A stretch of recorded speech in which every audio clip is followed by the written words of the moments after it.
வணக்கம். இரவு நேர பிரதான செய்திகள். செய்திகளின் ஊடாக நர்மதா சிறையில் முதலில் தலைப்புச் செய்திகள். மற்றவர்களின் கியூஆர் குறியீட்டை பயன்படுத்தி எரிபொருள் மோசடி, இதுவரைக்கும் 1000க்கும் மேற்பட்ட முறைப்பாடுகள். 600 அத்தியாவசிய பொருட்களுக்கான விலை குறைப்பு வெளியான அறிவிப்பு. கோர்முஸ் நீரிணையில் கட்டணம் வசூலிக்க தீர்மானித்துள்ள ஈரான். இனி விரிவான செய்திகள்.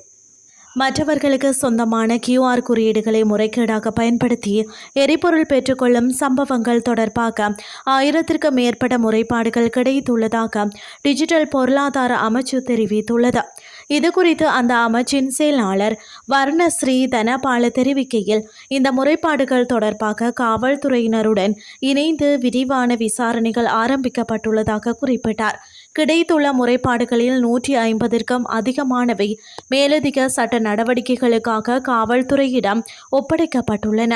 இந்த மோசடிகளுடன் தொடர்புடைய சிலர் ஏற்கனவே காவல்துறையினரால் கைது செய்யப்பட்டுள்ளனர்.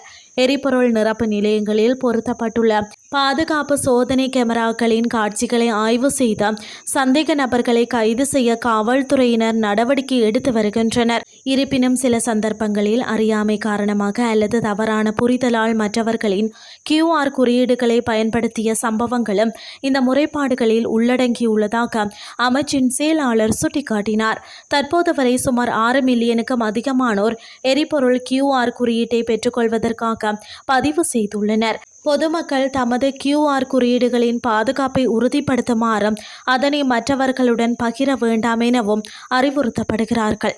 எதிர்வரும் பண்டிகை காலத்தை முன்னிட்டு பொதுமக்களுக்கு நிவாரணம் வழங்கும் வகையில் 600 அத்தியாவசிய பொருட்களின் விலைகளை குறைக்க நடவடிக்கை எடுக்கப்பட்டுள்ளதாக வர்த்தக வாணிப மற்றும் உணவு பாதுகாப்பு அமைச்சு அறிவித்துள்ளது. இந்த விசேட விலை குறைப்பு திட்டத்தின் கீழ் உள்ள பொருட்கள் அனைத்தும் நாடு முழுவதும் உள்ள சத்தோச விற்பனை நிலையங்கள் ஊடாக பொதுமக்களுக்கு கிடைக்க வழிவகை செய்யப்பட்டுள்ளது.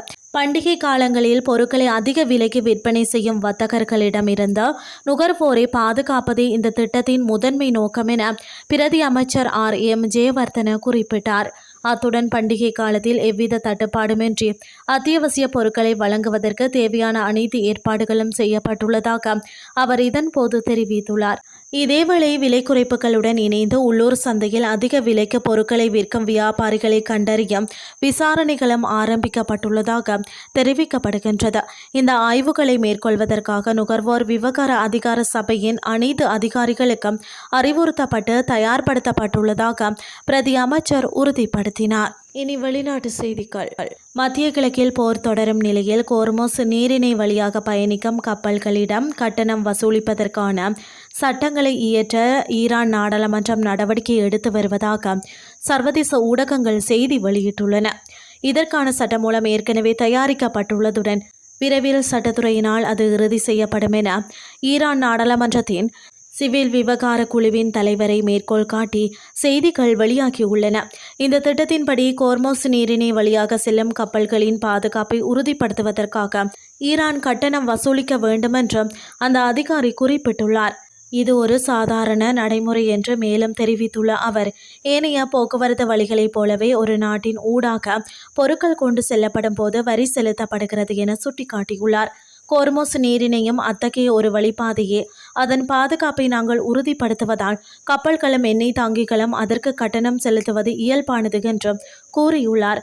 தற்போதைய போரை முடிவுக்கு கொண்டு வருவதற்கான ஈரான் முன்வைத்துள்ள 5 நிபந்தனைகளில் ஒன்று கோர்முஸ் நீரிணை மீது தனது அதிகாரத்தை செலுத்துவதற்கான உரிமையை சர்வதேச சமூகம் அங்கீகரிக்க வேண்டும் எனவும் வலியுறுத்தியுள்ளார். இத்துடன் செய்திகள் யாவும் நிறைவடைகின்றது. அடுத்து காலை 8:30க்கு எதிர்பாருங்கள். நன்றி.